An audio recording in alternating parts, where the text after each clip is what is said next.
Merhabalar, ben Damla Akduman. Gorgeous Örgü kanalıma hoş geldiniz. Bu videoda birlikte Picasso'nun farklı bir parçasını örüyoruz.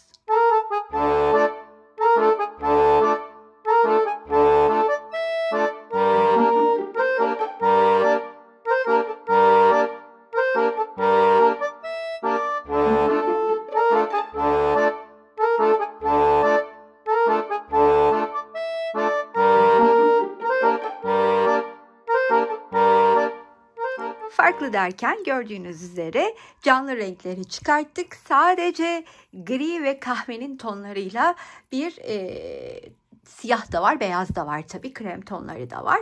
Bir hırka hazırlıyorum. Sevgili sahibesi öyle istedi çünkü. Şimdi bu 36'dan 40-42 bedene kadar uygun olacak bir hırka olacak. Videoya kısa bir ara. Sizlere katıl butonundan söz etmek istiyorum. Katıl butonuna tıklayarak oradaki seçeneklerden birini kendinize göre değerlendirip bana destek olabilirsiniz. Bütün katıl destekçilerime kucak dolusu sevgiler, teşekkürler. İlk başını nasıl başladığımı şimdi birlikte göreceğiz. Daha sonra kaç sıra örmemiz gerekiyor, hangi sırada kaç santime erişiyoruz, onları size söyleyeceğim. Ama ilk olarak istiyorum ki modele birlikte başlayalım. Başlamadan önce ise yine böyle canlı renkleri çıkartıp bu renkleri bir araya getirip yumaklar hazırladım. 3 milim tığ ile örüyorum. İplerim 4 mevsim koton ipler. Alize Cotton Gold, Yarnart Jeans, Kartopu Koton'la Madame Cotton, Ören Bayan'ın, Etrofil Jeans, Gazal Jeans gibi birçok markanın 4 mevsim koton ipleri mevcut. Şimdi hemen şöyle yukarı kaydırıp yenisini birlikte nasıl başladığımızı göstermek istiyorum. Sonrasında ise zaten ölçüleri vereceğim. Sihirli halka içine altıgen olarak başlayacağız. Eminim birçoğunuz çalışmışsınızdır. Şöyle parmağıma doladığım ipimin içinden tığımı sokup ilmeğimi çıkartıyorum. Bir zincir çekip şöyle yükseliyorum. Sizler burada 3 zincir çekerek de devam edebilirsiniz. Benim kullandığım fake trabzanımla ilerliyorum. 1 2 3 trabzanlarım hep ikili, arada 2 zincir mevcut. Bu üçerli, ikişer ikili trabzandan oluşan grupların arasında hep 2 zincirim var. Bu gruplardan 6 tane hazırlıyorum. Bakın, arada 2 zincir, 1 2 3, bu dördüncümüz oldu. Yine arada 2 zincir, 2 3 2 4 5. Şimdi son grubu da yapıp bir üste beraber nasıl çıktığımızı göstermek istiyorum. İlk önce ortayı şöyle güzelce çekip sıkıştırıyorum. Bir zincir çekiyorum. Bakın, normalde hep 2 zincirdi ya. Burada bir zincir çektim. Tığımın üstüne de ipimi aldım. Burada ilk örmüş olduğum trabzanın tepesine batarken arkadan gelen ipi de tığın üstüne alıyorum gizlemek için. Trabzanın içinden bir ilmek çıkartıyorum. Tığımda 3 tane ilmek var ve üçünü bir örüp ortaya geldim. Şimdi burada yine yükseliyorum. Siz burada 3 tane zincir çekebilirsiniz. Yalancı trabzanımı ördüm. Hemen yanına bir tane daha ikili trabzan ördüm. 2 tane ikili trabzan ördükten sonra trabzanların tepesine birer ikili trabzan örmeye devam ediyorum. Ve boşluğa geldiğimde köşenin 2 tane ikili trabzan örüyorum. Arada 2 zincirim var. Aynı köşe boşluğunun içine 2 tane ikili trabzan daha örüyorum. Daha sonra trabzanın tepesine gelip bütün trabzanların tepesine bir adet ikili trabzan örerek ilerliyorum. Köşeye yine geldim. Yine 2 tane ikili trabzan. Aynı boşluğun içine arada 2 zincir çektikten sonra 2 tane trabzan daha örüyorum ikili ve trabzanlarımın tepesine örmeye devam ediyorum ikili trabzanlarımı. Yeniden boşluktayım. Önce 2 tane ikili trabzan, 2 zincir, yine aynı boşluğun içine 2 tane ikili trabzan, yeniden trabzanların tepesindeyim. Bu arada arkadan aldığım ipi de bakın arada gizledim, üstünü örerek kayboldu gitti bile.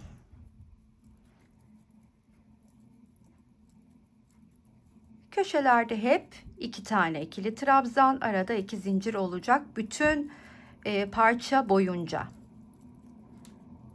Ve her bir trabzanın da üstüne mutlaka bir tane ikili trabzan öreceğim. Son başladığım noktadan önceki son ikili trabzan, aradaki 2 zincirim. Şimdi yeniden birlikte yukarıya çıkacağız.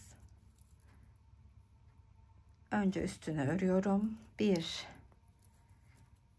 2 ve 3. Şimdi burada başlarken 2 tane ikili trabzanımı örmüştüm. Diğer 2 tane ikili trabzanı örüyorum ve artık yukarıya çıkacağım sırada olduğum için bir zincir çekip tığın üstüne ip alıyorum ve ilk örmüş olduğum trabzanın tepesine batıp ilmek çıkartıyorum. Tepesine batacağım. Ve bu tığın üstündeki 3 ilmeği birlikte ördükten sonra burada siz yine 3 tane zincirle de yükselebilirsiniz ya da benim yaptığım gibi ilmeği yükseltir, tığın üstüne alırsınız. Boşluğa batıp ilmeği çıkartır. Önce çıkarttığım ilmeğin içinden, daha sonra doladığım ilmeğin ardından ve tığdaki 2 ilmeği de birlikte örerek tamamlarsınız. Yanına bir tane daha ikili trabzan ve ben yine her bir trabzanın üstüne bir adet ikili trabzan örmeye başlıyorum. Hiç boş geçmeden başlıyoruz ve köşeler hep aynı, dediğim gibi geldim. 2 tane ikili trabzan, arada 2 zincir, aynı boşluğun içine yine 2 tane ikili trabzan. Köşede işim bitti. Trabzanların üstünü örmeye devam ediyorum başladığım noktaya kadar.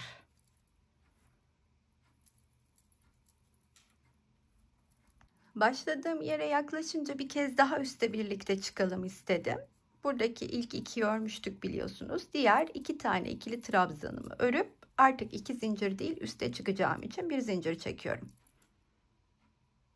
Ve hemen bir üste çıkıp yine buradaki ilk 2 ikili trabzanı örüyorum. Daha sonra yine her bir trabzanımın tepesine batarak ikili trabzanlarımı örmeye devam ediyorum. Bu bütün bir parça boyunca bu şekilde devam edecek.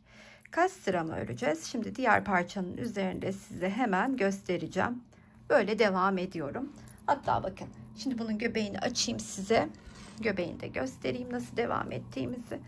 Bakın sürekli aynı mantıkla arttırarak devam ediyoruz. Daha sonra ben bunu 23 sıra halinde ördüm. Bakın şimdi şöyle sayalım hemen. 1, 2, 3, 4, 5, 6, 7, 8, 9, 10, 11, 12, 13, 14, 15, 16, 17, 18, 19, 20, 21, 22 ve 23. 23. sıraya geldiğimde 6 tane kenarın 5 kenarını örüyorum.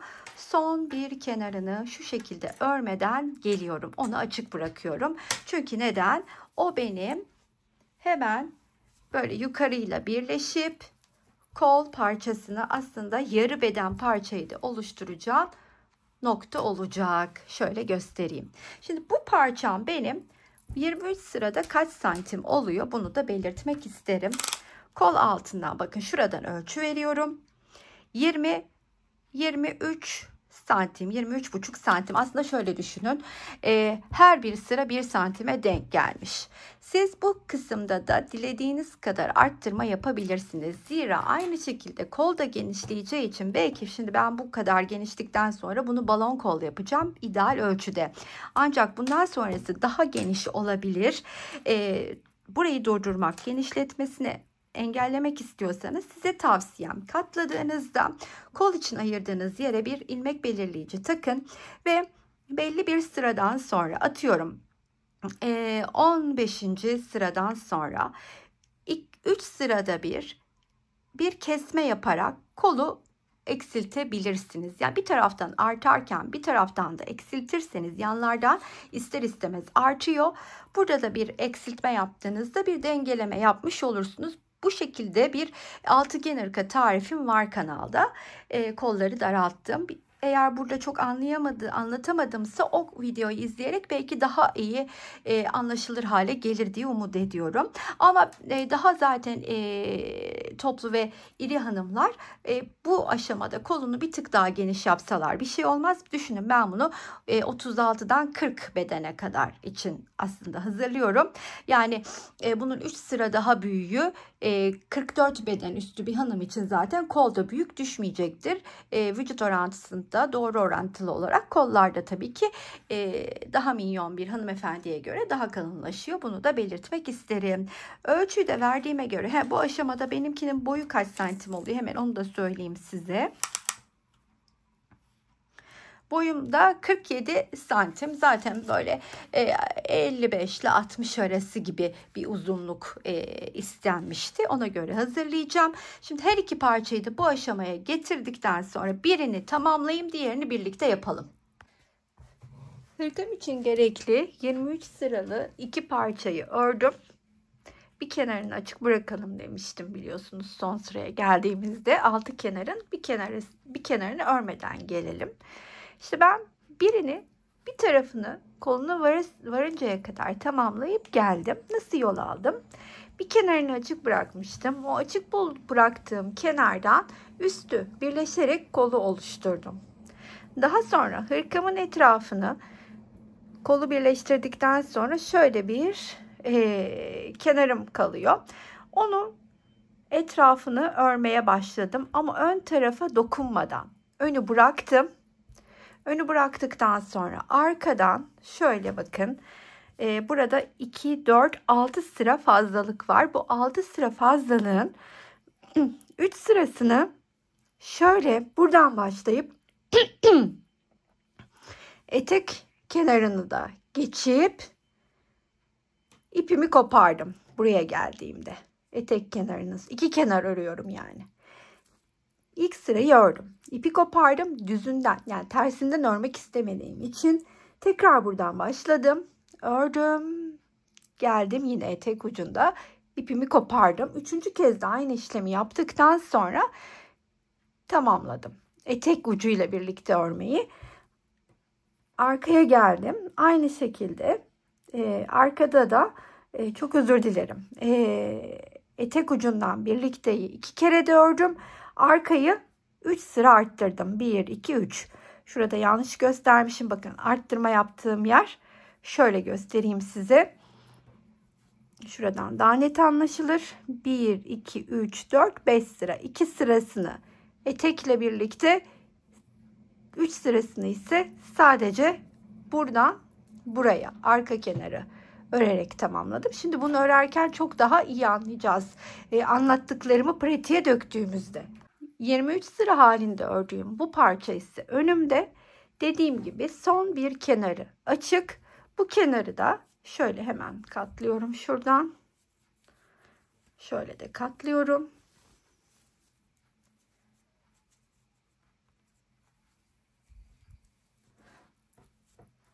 Hem bakın parçanın formu hem de kolumuz ortaya çıkmış oldu. Buradan başlayıp buraya kadar örerken arka tarafla da birleşmiş olacağım.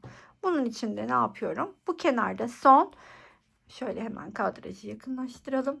Bu kenarda son geldiğimde Köşenin içine 2 tane ikili trabzanımı örmüştüm. Bir de zincir çekmiştim. Artık arka tarafta kol için birleşeceğim kenarın köşesinin boşluğundan batıp ilmeğimi çıkartıyorum. Burada bir zincir çekiyorum köşede olduğum için. Tekrardan buraya geliyorum. Bir tane ikili trabzan örüyorum ve tığdan çıkıyorum. Karşısında tam buna denk gelen trabzanın içinden ilmeğimi çıkartıyorum. Sonra tığın üstüne ip alıp köşenin içine diğer ikinci ikili trabzanımı örüyorum. Yine çıkıyorum. Yine karşısına tam denk gelen ikili trabzanın içinden çıkartıyorum. Tığın üstüne ipimi aldım. Artık trabzanların üstüne ikili trabzanlarımı örmeye başladım. Yine tığdan çıkıp karşısındaki denk gelen trabzanın içinden çıkartarak her iki kenarı birbirine birleştirmeye devam edelim.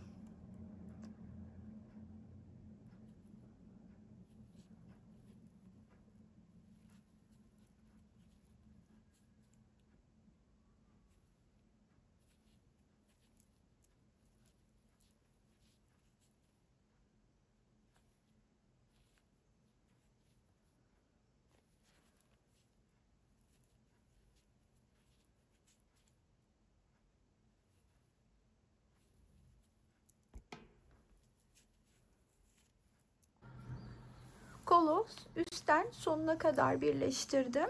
Şimdi burada köşede olduğum için bir zincir çekip buradaki kısma batıyorum.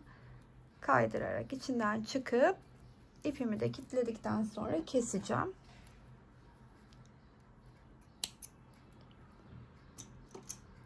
Şimdi ilk parçayı yaparken zaten çok bağımsız rahatlıkla burada yaptığım gibi ilerleyeceğiz. Ama bu parçanın artık son arka kenarı tek ördüğüm şu sıraya geldiğimde örerken bu parçayla birleşeceğim. İlkinde onu da örüp tamamlıyoruz. Bunu da söyleyeyim size.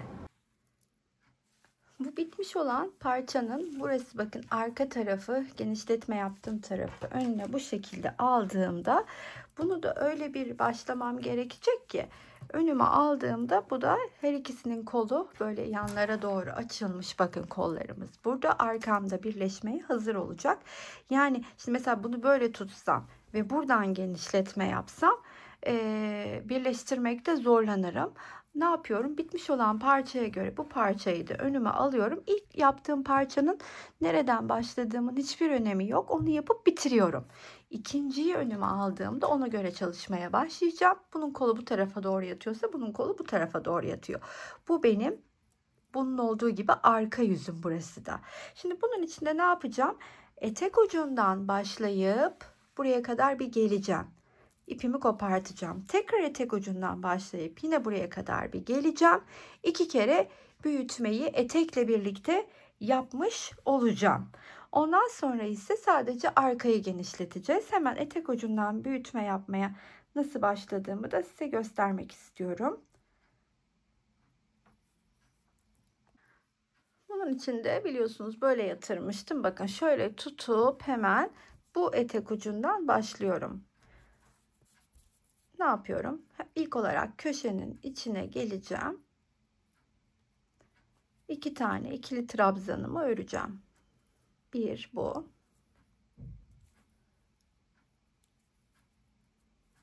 Hemen yanına ikinciyi örüyorum. Daha sonra artık trabzanların üstüne ikili trabzanlarımı örmeye başlıyorum. Her bir trabzanın üstüne örerek devam edeceğim. Öyleyse ne yapalım? Şimdi buradan başlayalım, etekten böyle gelelim. Köşeye geldiğimizde yine aynı işlem. 2 tane ikili trabzan, 2 zincir, 2 tane ikili trabzan, dönelim. Buraya geldi mi bitirelim. Buraya geldi mi sonunu birlikte yaparız. En üst kısma kadar geldim. Böyle bakın, buradan başladım. Eteği dolaştım. En üste geldim. Burada artık ipimi kesiyorum. Ördüğüm yerde şurası trabzanın üstü. Bu köşeyi boş bırakıyorum. Bunu burada kilitleyip yeniden aşağıdan örmeye başlayacağım. Yani buradan bir sıra daha öreceğim. Bunun için de hemen ilmeğimi çıkartıyorum. Aşağıda ilk örmüş olduğum ikili trabzanın tepesine batıp bir ikili trabzan örerek ikinci sıramıza başlıyoruz. Ve her bir trabzanın üstüne bir ikili trabzan örerek bitirdiğimiz noktaya kadar, son kısma kadar ilerleyelim. İkinci sıranın da sonuna geldiğimde yine buradaki son trabzanın tepesine kadar örmeye devam ediyorum ikili trabzanlarımı. Bunu örüp tamamladığımda etek ucuyla birlikte arka kısmının kenarını 2 sıra genişletmiş oldum. Normalde ilk parçayı örüyor olsaydım şimdi direkt arkadaki bu kenarın 3 sırasını da örüp tamamlardım. Yani şöyle bakın. Yani siz ilk parçayı örüyorsanız şayet bu 3 sırayı da örüp bitirip kenara alın parçanızı. Ama ben şimdi bu 3 sırayı örerken bununla birleşeceğim için parçam büyük olacak ve ben büyük bir parça haline gelmeden kolu da tamamlamak istiyorum. Burada kolun boyu kısa, daha uzun bir kol istediğim için 12 sıra bu kendi oluşturduğum yumaklarla örmeye devam edeceğim. 12 sıra halinde diğer kolda göstereyim size, bakın.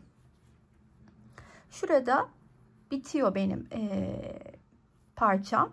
Ben buradan itibaren, şuradan itibaren saydığımızda 2, 4, 6, 8, 10, 12 sıra örmüş oluyorum lastiğe kadar.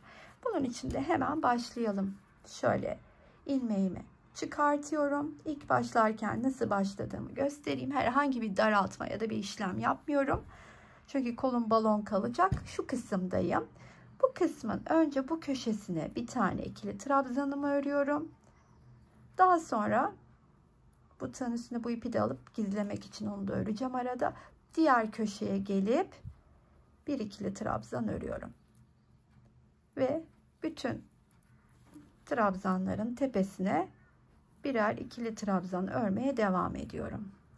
Başladığım noktaya kadar hiçbir farkı yok.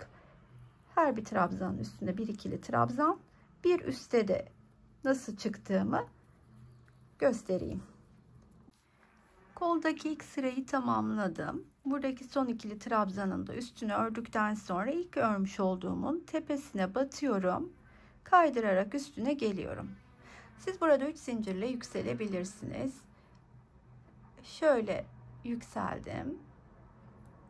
Tığın üstüne aldım. Dibine battım. İlmeği çıkartıp önce ilk çıkardığımdan daha sonra döndürdüğümün arkasından ve ben bu şekilde örüyorum. İşte üstüne çıkıp şimdi 12 ikili trabzanlarla 12 sıra o haline gelinceye kadar örmeye devam edeceğim. Siz daha uzun ya da daha kısa kendi zevkinize göre bu kısmı tamamlayabilirsiniz. 12 sıra boyunca herhangi bir farklı işlem yok. Tamamlayıp geleyim. 12 sıra halinde kolu uzattıktan sonra şimdi koldaki şu lastik örgüsüne geçeceğim. Bunun için de önce bir toplamam gerekiyor. Ve nasıl topladığımı tam olarak şöyle göstermek istiyorum. Şu birleştirmeye başladığım, yukarıya çıktığım yerden itibaren önüme katlayarak koyuyorum. Ve hemen göz kararı, herhangi bir sayı yapmıyorum, saymıyorum. Katladığımda şu iki kısma gelen, burası ve burası gelen yerin tam ortasını bulup dediğim gibi göz kararı ilmek belirleyicilerimi takıyorum. Şimdi burada da aynı şekilde buldum. Bu defa bu ilmek belirleyicileri taktığım yeri katlıyorum. Üst üste getiriyorum her ikisini ve şöyle bakın. Üst üste getirdim. Bu defa da burada ve buradaki kalan yerlerin tam ortasına yine göz kararıyla, eğer isterseniz sayarak da 4'e de ayırabilirsiniz. İlmek belirleyicilerimi takıyorum. Ve artık bundan sonra zemin rengi için kullandığım renge geçeceğim. O da siyah. Bakın lastikte de gördüğünüz gibi siyahla lastiklerini örüyorum ve Yarnart cinsin siyahını, yani 53 numarasını kullanıyorum. Siz de herhangi bir 4 mevsim koton ipin siyahını kullanabilirsiniz. İlmeğimi çıkarttıktan sonra şöyle herhangi bir ilmek belirleyici taktığım yere gelip onun önce, bakın taktığım yerin önce bir öncesine, sağ tarafına, yani doğru sağ tarafına batıp bir sık iğne örüyorum. Pardon, sık iğne örer gibi şöyle 2 ilmekle çıkıyorum.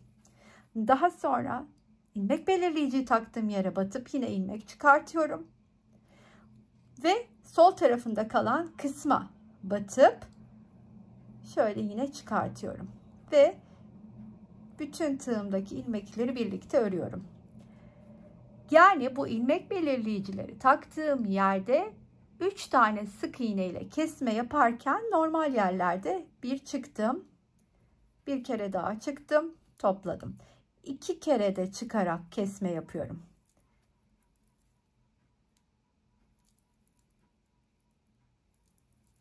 İki, bakın.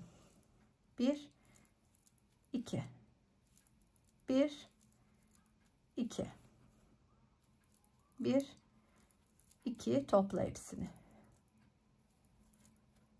Tekrar diğer ilmek belirleyiciyi taktığım yere gelin. Orayı da bir daha göstermek istiyorum. Bakın şimdi. 1 2. Şimdi buraya da geldim. Normalde diğerinde bir önceden başlamıştık ya. Burada 2 tane kaldığı için ben yine burada 2 tane kesmeyi yapıyorum. Bu defa buna battığım yere bir kere batıyor, çıkıyorum. Ondan sonra yanına bir kere daha batıp çıkıyorum. Sonrasında da onun yanına bir daha batıp çıkıyorum. Yani onun bulunduğu yere mutlaka 3 tane toplama yapıyorum.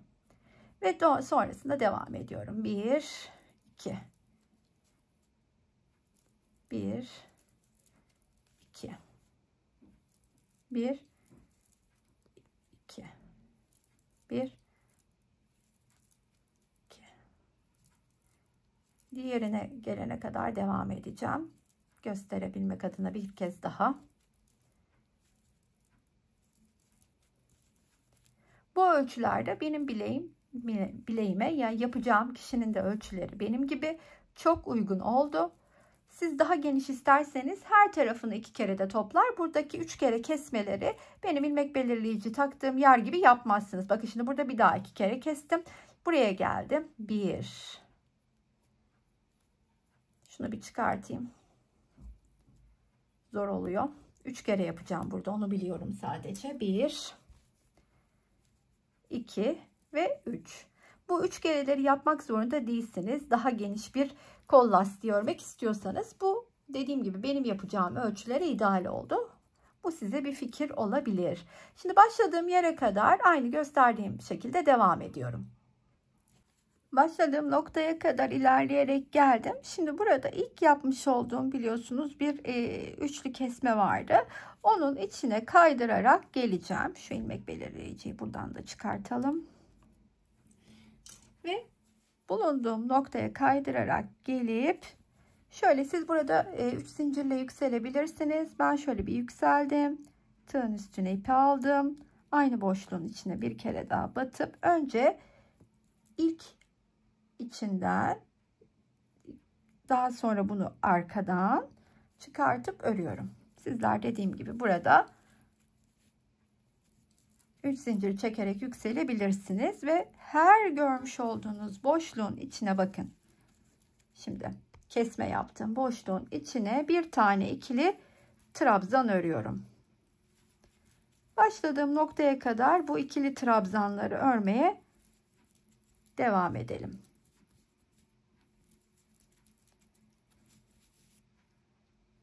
Trabzanlı sırayı tamamladığımda burada ilk örmüş olduğumun tepesine kaydırarak geliyorum. Daha sonra yükselip, yükselmeden evvel şöyle yükselip tığın üstüne alıyorum. Yanlış söyledim yine. Bunu trabzanı öne alarak, bakın, öne alarak örüyorum. Yani lastik örümüne başladık. Burada siyah olduğu için lastiği ilk kez gören varsa tığ işi lastik yapımını kanalımda arattırıp daha açık renkle daha net olarak izleyebilirsiniz. Şimdi öne alarak ördüm. Sırada bunu arkaya alıp örmek var. Bir öne, bir arkaya. Lastik sıramız bu şekilde oluşuyor. Böyle 8 sıra halinde öreceğim. Bir üst sıraya da birlikte çıkarız. Şimdi gördüğünüz gibi sırasıyla bir öne alıyorum, bir arkaya. Başladığım yere kadar devam edelim. İkinci sırayı da tamamladım. Şimdi hemen burada ilk örmüş olduğum bacağın tepesine kaydırarak geliyorum. Ve yükselip etrafında döndürdükten sonra üstünde bulunduğum trabzanı öne alarak örüyorum. Ve sırasıyla artık alttakiler bana nasıl örmem gerektiğini gösteriyor. Öndekini önden örüyorum. Arkadakini arkadan. Bu şekilde 8 sıra örüp 9. sırada da kaydırma yaparak tamamlayacağım kol lastiğini. Şimdi 8 sıra öreyim. En üstteki kaydırma sırasına birlikte geçelim. Orayı da göstermek isterim. Şöyle göstereyim, bakın.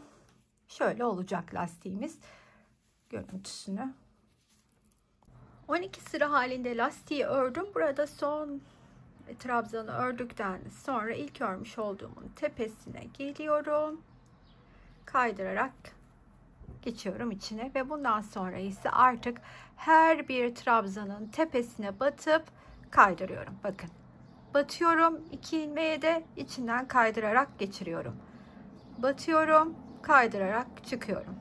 Bu şekilde de son sıramı tamamlayacağım.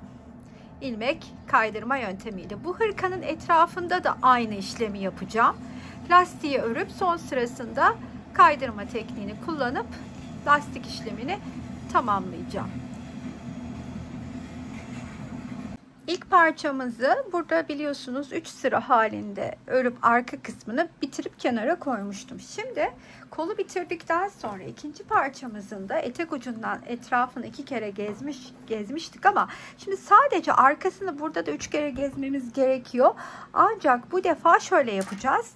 2 kere buradan başlayıp buraya gelip öreceğim. Sonra ipimi burada kopartıp bir daha buradan başlayıp öreceğim. Üçüncüyü örerken de diğer parçayla birleşmeye başlıyor olacağım. Bunun için de hemen ilmeğimi çıkartıyorum. İşlemimiz çok basit.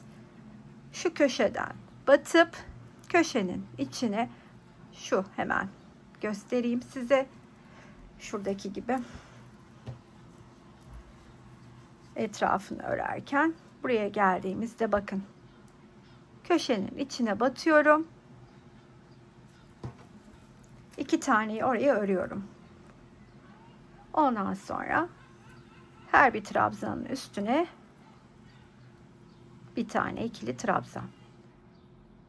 Yaka kısmına kadar.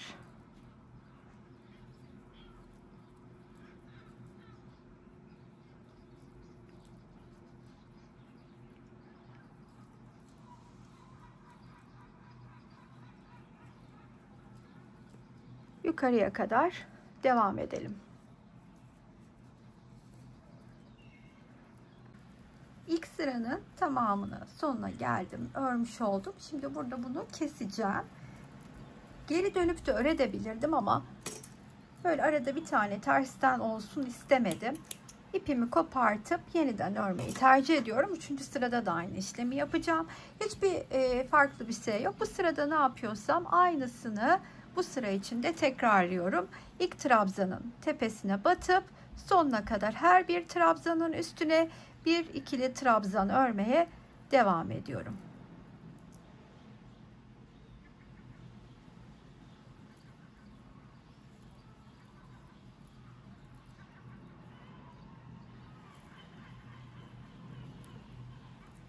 İkinci sırasını ördüğüm parça önümde, 3 sırası örülmüş parça yukarıda. Şimdi bunun üçüncüsünü örerken diğer parça ile birleşeceğim. Aynı kolu birleştirdiğim mantıkla, teknikle ilerliyor olacağım. Yani burada trabzanı örüyorum. Tığdan çıkıp karşıyla birleşiyorum. Başlayalım birlikte yapmaya. Şimdi kadrajı da biraz yakınlaştıralım. Ve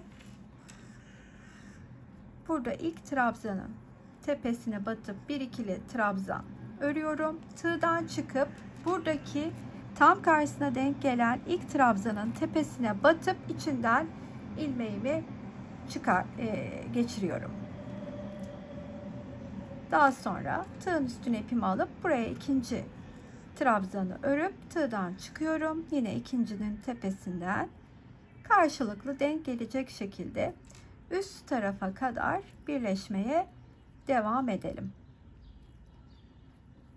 Tamamladığımızda en sona geldiğimizde iki parçayı birbirine eklemiş olacağız.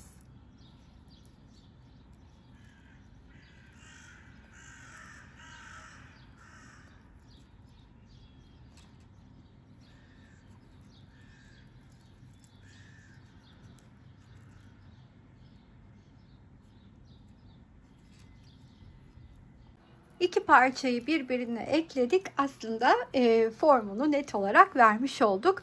Bilmiyorum sizin nasıl gözüküyor gözünüze ama benim çok hoşuma gitti. Tam içime sinen bir proje oluyor. Şu aşamadayken boyu kaç santim benimkinin hemen söylemek istedim size. Boyu 50 santim. Şimdi ben iki sıra daha etek ucuna geçmek istiyorum. Sadece bu iple geçeceğim etek ucunu. Ne yapacağım? Şöyle bakın. Bu ucundan yani buradan başlayacağım. Öreceğim. Bu köşeye kadar. Burada ipimi kopartıp ikinci sıra için yeniden buraya geleceğim. Şimdi beraber başlayalım. İlmeğimi çıkarttım. Zaten başlayacağım nokta burada bariz belli. Buradan batıyorum. Hemen ilk ikili trabzanımı örüyorum. Daha sonra yanına derken aynı mantıkla devam ediyorum. Bir tek fark şu kısımda olacak. Buradaki geçişte. Bu kısımdaki geçişi de birlikte yaparız. Buradaki sözünü ettiğim geçiş yerine geldim. Şimdi burada geçiş yaparken de gözüme hani güzel gözükecek şekilde, muntazam ilerleyeceği şekilde başlıyorum belli noktalara batıp örmeye. Ve bakıyorum, şöyle geri çekiyorum. Bir matematiği yok yani aslında. Burayı düzgün geçip toparlamak önemli olan. Bakın. Örerken sürekli kontrol ediyorum. Ne kadar güzel ilerliyoruz. Hiçbir yamukluk yok. Onun için tam olarak nereye battığımızın da aslında bir önemi yok. Önemli olan burayı düzgün geçebilmek. Tekrardan buraya yeniden battım. Şimdi zaten nereye batmam gerektiği aslında benden istiyor gibi belli de oluyor. Bakın. Buraya da batayım. Şöyle sonuna kadar sizle geçiyorum ki aklınızda bir soru işareti kalmasın.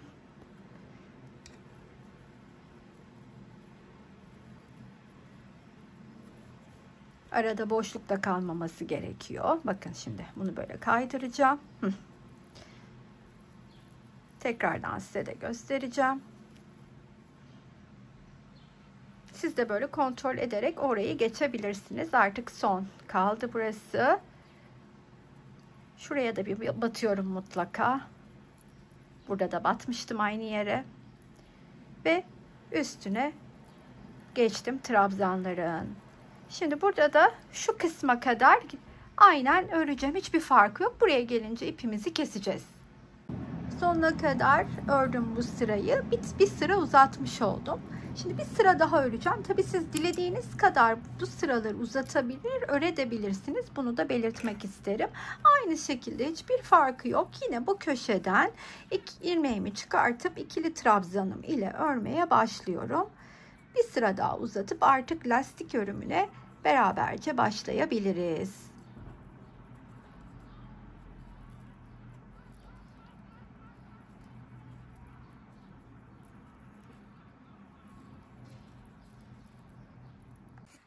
Etek kısmını da 2 sıra geçtikten sonra artık etrafının lastiğini örmeye başlayabiliriz. Lastik örümüne de hemen şöyle kol altına gelecek şekilde bakın şöyle tutuyorum. Şöyle alıyorum. Şuralardan başlıyorum. Başladığım yer kol altında kalsın diye. Ne yapıyorum hemen? Trabzanlarımı ilk sıra lastik sırasında yaptığımız işlem ikili trabzan. Ben de trabzanlarımı örmeye başlıyorum. Herhangi bir trabzanın üstüne battım ve her bir ikili trabzanın üstüne bir ikili trabzan örerek de devam ediyorum. Tabii ki farklı işlemler yapacağımız bir iki noktası var hırkamızın ilk sırada.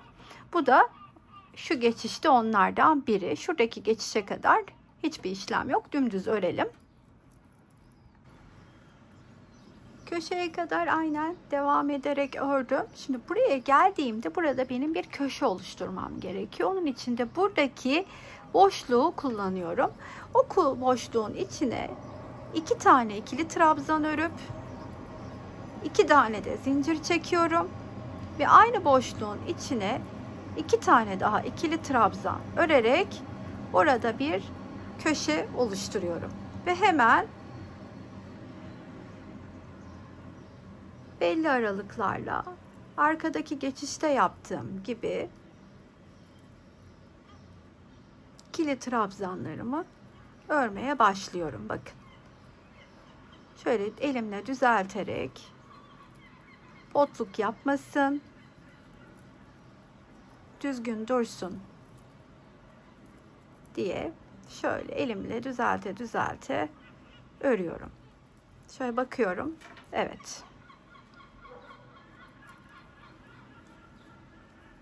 Sonrasında trabzanlarımın üstüne örmeye devam ediyorum.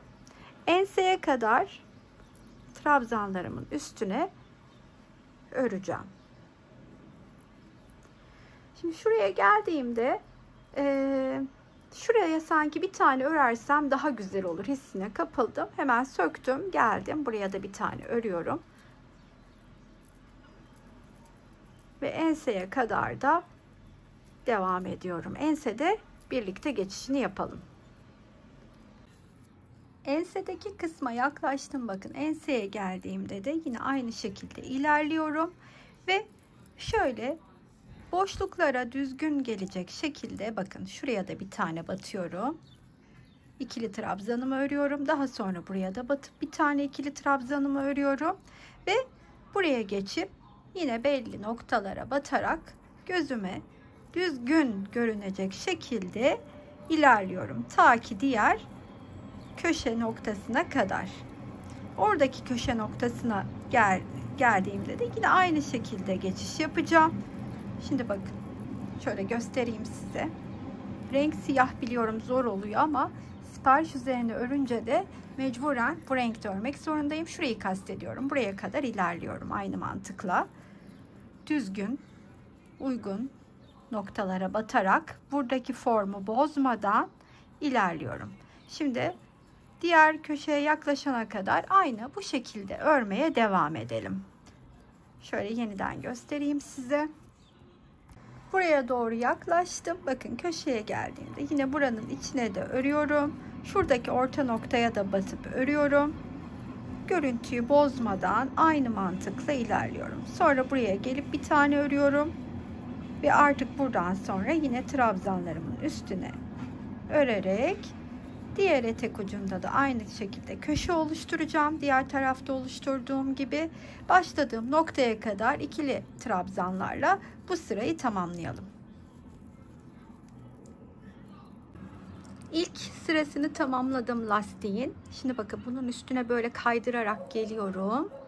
Şimdi bir üstte birlikte çıkalım. Aslında dediğim gibi kol etrafıyla aynı ama yine de göstermek istedim. Siz burada 3 zincir çekerek de yükselebilirsiniz. Ben aynı zamanda lastik örümüne de başlıyorum. İlmeği üstüne dolandırdım. Üstünde bulunduğum trabzanı öne alıyorum. Ve ilk öne alarak örmeye başlıyorum. Daha sonra sıradaki trabzanı arkaya alıyorum. Öne. arkaya. Bu mantıkla köşeye kadar ilerleyelim. Köşede nasıl bir geçiş yaptığımı size göstermek isterim.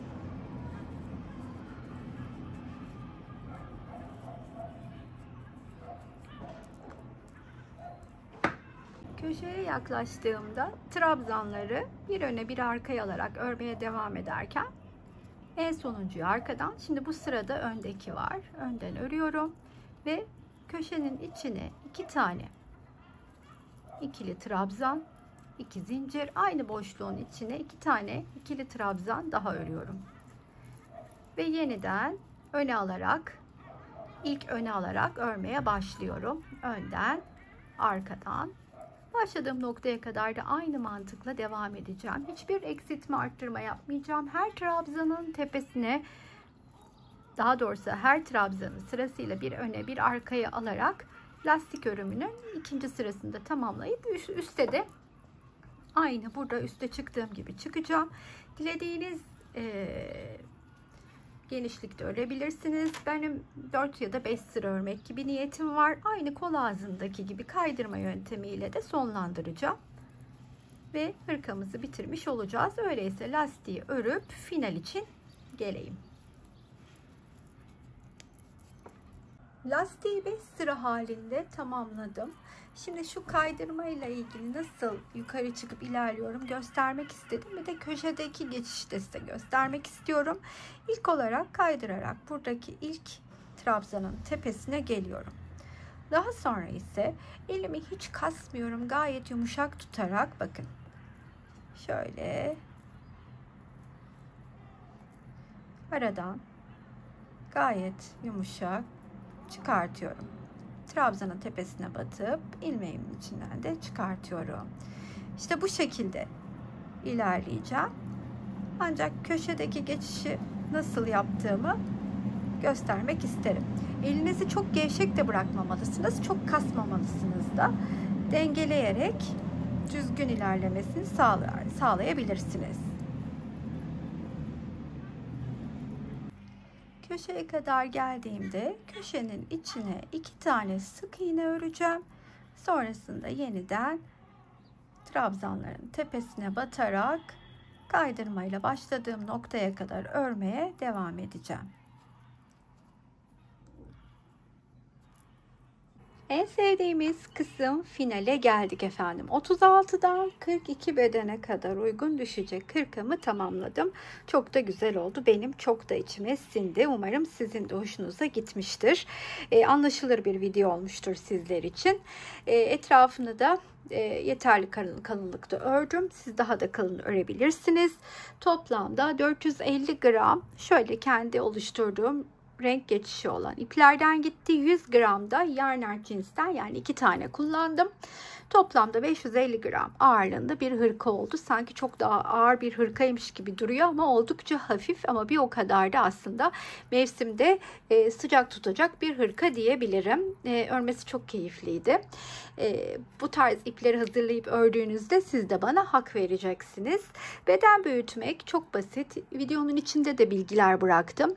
23 sıra olarak ana parçaları tamamlamıştım.